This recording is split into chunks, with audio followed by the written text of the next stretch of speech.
welcome guests. Whether it's your first time giving a speech as a new member, or your first time filling a functionary role, or you're just here to sharpen your skills, you have each taken a step further than you did yesterday. So give yourselves a round of applause.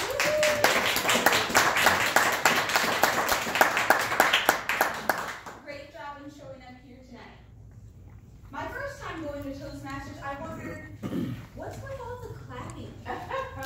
Why are we clapping all the time? It didn't take long for me to realize, though, there is a purpose. This is really hard. I don't care how much experience you have. Getting up in front of people, being vulnerable, stepping out of your comfort zone, that's nothing that should be taken lightly. Even now, I love being cocked up to the podium, or even if I'm sitting at my seat, it's those last few seconds of encouragement before I do what I'm about to do. Afterwards, I know, even if it didn't go perfectly, if I messed up my time, if I say 15 times, if I forget everything that I'm supposed to say, you're going to clap for me because I tried. That is what Toastmasters means to me. It inspires me to keep trying again and again and again. No matter what I do, big or small, there's going to be somebody to cheer me along the way. The last time somebody asked me how long I've been a Toastmaster, I said 3.5 years. And then I thought, that math can't be correct.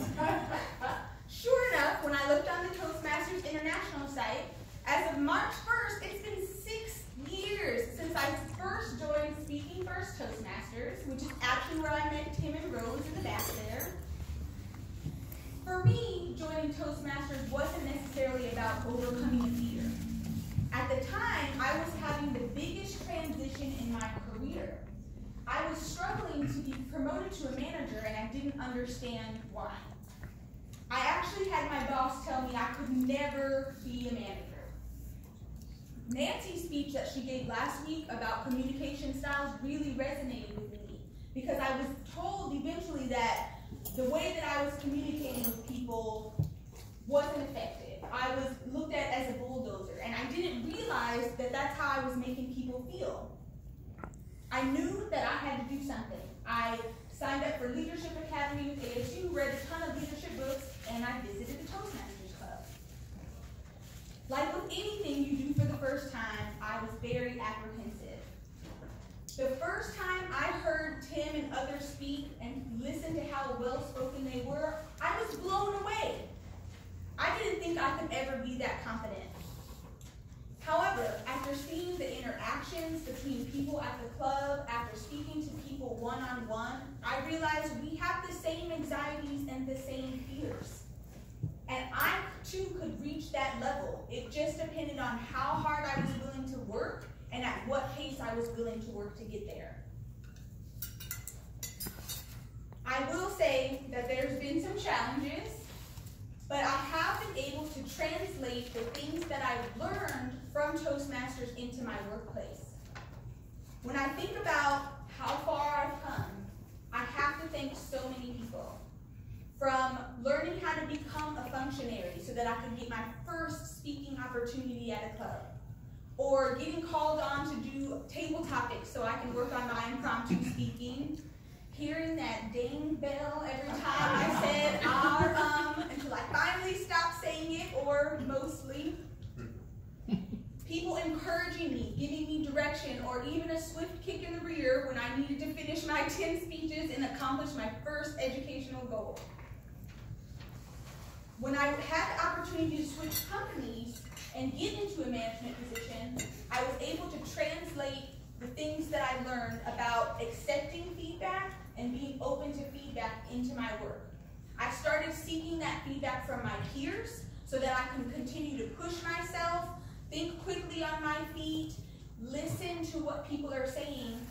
And although nobody was giving me constant applause all day at work, I certainly started to get that recognition from my peers and my bosses so that I knew that it was working. I knew I needed to continue with Toastmasters. Now, I'm at a completely different place in my career and in my club, both literally and figuratively. And I'm still learning. I'm still trying to develop. But I'm also thinking, what can I do to help others? So I thought of a couple of things that helped me that I wanted to share with you. I tried to make that as big as it possibly could be so you could see it. But in an acronym for mentor, these are the tips that I want to give you that can potentially help you whether you're a mentor or a mentee.